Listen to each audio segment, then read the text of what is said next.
peoples of the worldwide federated internet. What's good?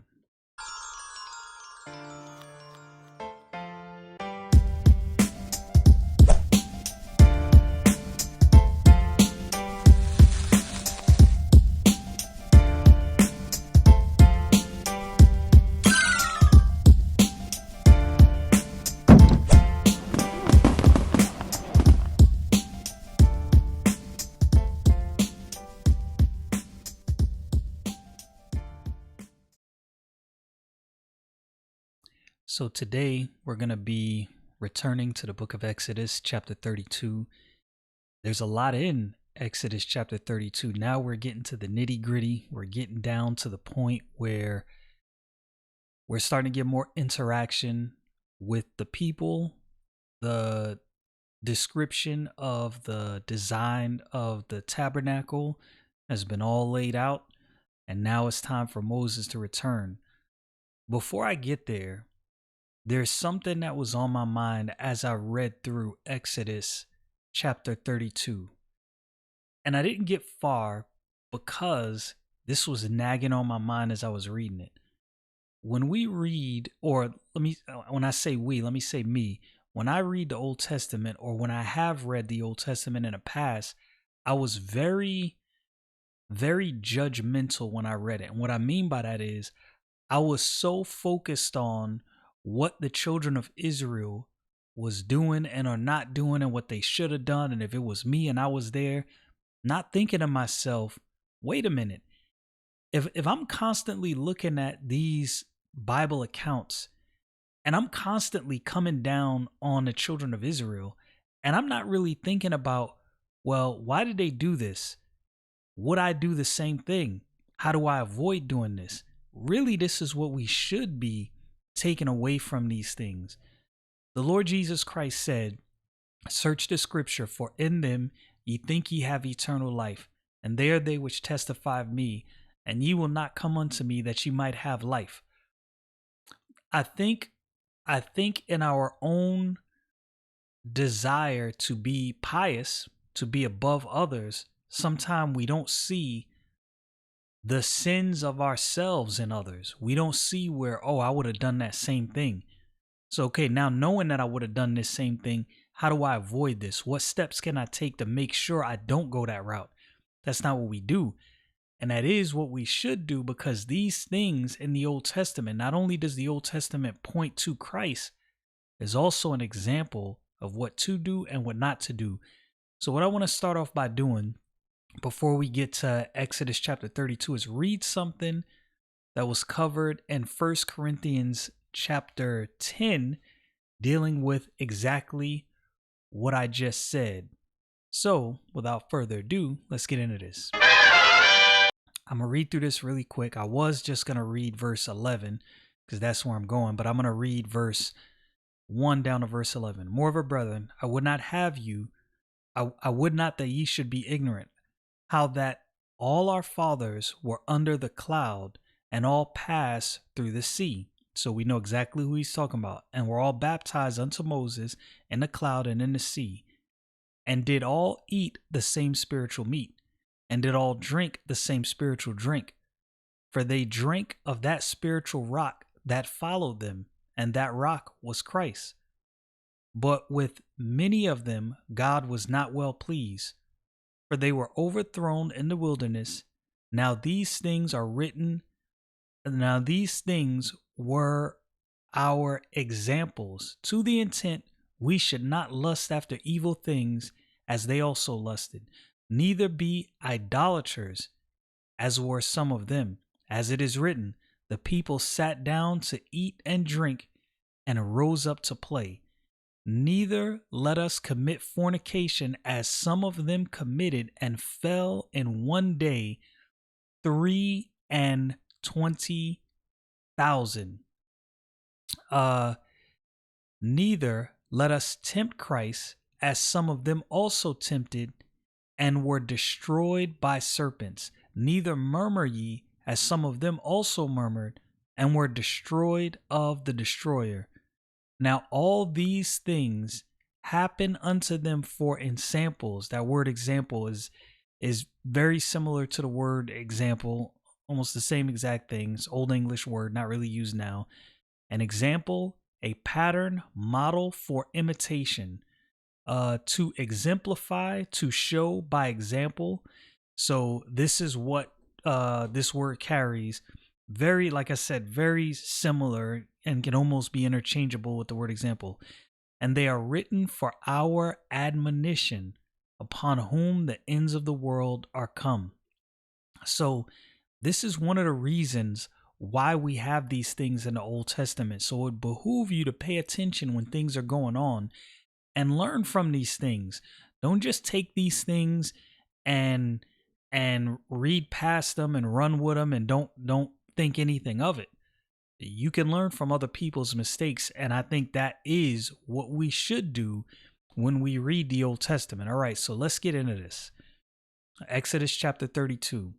And when the people saw that Moses delayed to come down out of the mount, the people gathered themselves together unto Aaron and said unto him, Up, make us gods, which shall go before us.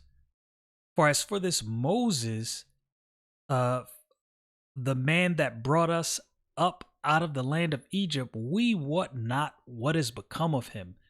So they're like, yo, Aaron, get up, make us some idols, make us some gods, because we have no idea what happened to Moses. We don't know if he's coming back. We think we need to move on. How crazy is this? Now, I want you to let this sink in. Now, I can't remember. I think you can actually calculate this. I can't remember the exact amount of time that transpired between what's happening here and them leaving Egypt. But let's go over the events. Let's go over some of the things that happened. They cried out to God for help. God sent them help and sent them a deliverer in Moses. God sent the plagues upon the Egyptians. The Hebrew people were okay through this whole thing, through all of the turmoil of all these plagues. They were fine. All they had to do is do what God said, and they were fine. They were completely fine. You had the plague of the blood in the river, the locusts, the killing of the firstborn. They leave Egypt. Pharaoh and his armies in hot pursuit. The people of Israel, for all intents and purposes, for 400 years, these people knew nothing of war. They knew slavery. They knew how to grow crop, but they knew nothing of war. Pharaoh's armies pursuing them, hot pursuit. They get to an ocean. There's an ocean before them, Pharaoh's army behind them. They have nowhere to go. They crossed that ocean on dry land. They did not have to lift a finger. All they had to do was trust God. The walls of that ocean, that water that they crossed through, collapses on the army of the Egyptians, and they're defeated. The Hebrew people arrive safely on the other side, and all they had to do was trust God. They get into the wilderness. They're hungry. They think they're going to starve. God provides them manna from heaven. Boom. They're in a desert place. They're thirsty. They think, oh, this is it. We're going to die of thirst. God provides them with water. God did all of these things in succession.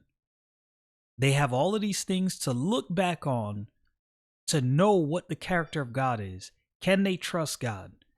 Yes, they know they can. This is proven. They see what God has done. So now they get to this point. Moses goes up into this mountain to talk to God. And remember, they had came to the base of this mountain, right? And God came by. He's like, yo, tell the people not to go past this point. Send Moses up. Moses, you're going to come up and talk to me. They're going to hear the thundering. So they knew they are seeing God's power at work. They're seeing all of this. And yet here it is, after all of these things transpire, after all of these things happen, the children of Israel are still thinking to themselves, well, we don't know if Moses is going to come down. So Aaron, go ahead and make some gods for us to worship. They're getting ready to worship a thing, an inanimate object They're going to worship at the altar of the creation versus the creator who they have seen at work. They have even heard his voice. I had to set that up for you so that could sink in exactly what's going on. And Aaron said unto them, break off the golden earrings which are in the ears of your wives, of your sons, of your daughters, and bring them unto me. So here's my next question. Why did Aaron acquiesce? I've wondered this a lot because this is just me personally. I don't think Aaron wanted to do this. And I think Aaron actually believed and trusted in God. Now, where his faith was he courageous enough? Maybe that was really the point. I think Aaron was afraid of the people. And you know what? It would be easy for me to say, oh, he should have just stood his ground and you got thousands of people and they're telling you, yo, this is what you're going to do. We don't know if Moses is coming down. We don't even know where he went. And you might have faith, but is your faith strong enough? It should be, right? So again, following what we saw in the book of 1 Corinthians chapter 10, I'm looking at all of this as an example. I'm not thinking to myself, oh, Aaron, you should have been a G. You should have stood 10 toes down. You should have been, look, I don't know what I would have done in Aaron's position. Would I have acquiesced and catered to the people? I can't say that I wouldn't have. I would like to believe I wouldn't have, but I don't know. But I wonder if that's what it was, if it was really fear, because he seemed to cave pretty quickly, which is surprising to me. Not surprising in the sense that I can't believe he would do that.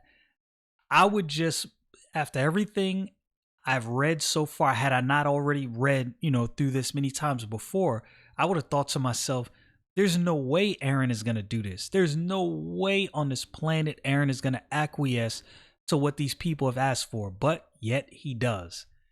And all the people break off the golden earrings which were in the ears and brought them unto Aaron, and he received them at their hand and fashioned it with a graving tool after he had made it a molten calf. And they said, these be the gods of Israel, which brought thee up out of the land of Egypt. How crazy is this? They're saying that these inanimate objects that can do nothing, that they had to make, that have no power, that can enact nothing, that can't hear them, can't see them, nothing, inanimate object. They're saying these are the gods that brought us out. These are, or let's say they made these idols and they believe these are the representation, quote unquote, of the gods that brought them out. Either way, they physically saw the workings of the Most High God of heaven and earth. They heard his voice. They heard the thunderings. They saw what happened to Egypt. They saw what happened with the plagues. They saw what happened with the water. They saw the manna. They saw the water out of a dry land. And yet here they are worshiping an idol. One of the first things they were warned not to do. And this is what I want to say as well. When you see what happens to the children of Israel moving forward, for those of you who've already read through the Old Testament before, probably many times, you know what happens. You know the tumultuous history of the children of Israel as recorded in the Bible. You know the ups and downs and the woes when they should have been completely victorious, how they were smashed and torn asunder, really. It should have never been. But I think what happened is the things that were set in motion right here, well, even before here, there were things that were set in motion before here. If you followed my series going through the book of Genesis, you see how I kind of document the shortcomings of the fathers, physically, genealogically, of the Hebrew people, and some of the blunders they had, and some of the different character traits they had that were carried on into the next generations. And we see it showing up again here. What you do matters. A lot of people think that no matter what they do, it won't affect anybody else. What you do matters, and it will affect people down the road, whether you believe it or not, you can make this a positive effect or a negative effect. That's all up to you. It's all up to what you want carried out after you. And I don't think people realize that. Like I said, I think we are under this impression that our actions don't matter. I'm telling you, they do. And when Aaron saw it, he built an altar before it. And Aaron made proclamation and said, "Tomorrow is a feast to the Lord." Now, I am so confused with Aaron at this point. I'm not going to lie to you. And I'm conflicted because you get invested in some of these people when you read these accounts, right? Like anything, reading draws on emotions just like watching a movie, right? And this is an actual account. This actually happened. So, Aaron is my dog. I'm rolling with Aaron, and I'm very confused by him at this point. I'm very confused by this proclamation. Now, again, not confused in the sense that I think Aaron is beyond sin. No man, woman, boy, or child is beyond sin. It's not that. It's that up to this point, I just would not have seen Aaron doing this. And it's like, every time I read this, it's like, Aaron, what are you doing? What is you doing, man? What's going on? I don't understand. Verse 6, and they rose up early on the morrow and offered burnt offerings and brought peace offerings. And the people sat down to eat, to drink, and rose up to play. Now, this is interesting. I'm going to tell you why this is interesting. That word there for play, the Hebrew word is sakak. And that word means to laugh, mock, play, to laugh, to jest, to sport, play, make sport, toy with, make a toy of. And this is what's interesting about that. I have noticed in my own self, not pointing out somebody else, in my own self or my own sin, I've noticed when I've gone like straight off the rails, off the deep end, my own way, I notice a pattern. I go off my own way. I do things I have no business doing. And that word play, right? Remember what was in there, a mock, right? Toying around. The people, as we read in the book of 1 Corinthians, there was all kind of debauchery going on at this point right here. And I've noticed that rebellion to God, no matter how quote unquote small you might think it is, almost always, I'm not going to say always, I will say in my case, almost always leads to debauchery. Why is that? That's my question. I think I have some answers, or I've got some guesses as to why that happens that way. And I've thought about that. I've thought about that quite a bit. But we see it happen here for the children of Israel. Will we learn from this? How many of us will read this and will say, yo, I can see exactly how I'm getting ready to go off the deep end. I can see exactly how I'm bugging out. I'm getting ready to do something that I have no business doing. This is not going to lead anywhere good. The children of Israel paid for this rebellion and disobedience for generations to come. Because there's always somebody watching. There's always somebody that's going to pick up this trait. And only through God's grace will a bad trait, will a bad habit, will a sin die off with you. Especially if you have children, younger cousins, younger people that you mentor. Somebody's going to see, somebody's going to pick up on this trait. I wish I could tell you that I learned my lesson reading this and never sinned any great sins and, live my life right exactly how I was supposed to. That's not the story I have. I'm trying to warn you. I'm trying to help you out so that you can have that story. Yo, I saw what happened to the children of Israel. Man, I stayed far away from that. I don't want no problems. I'll quote the verse again from the book of Hebrews. It is a fearful thing to fall into the hands of the living God. Y'all know what it is. Stay frosty, people.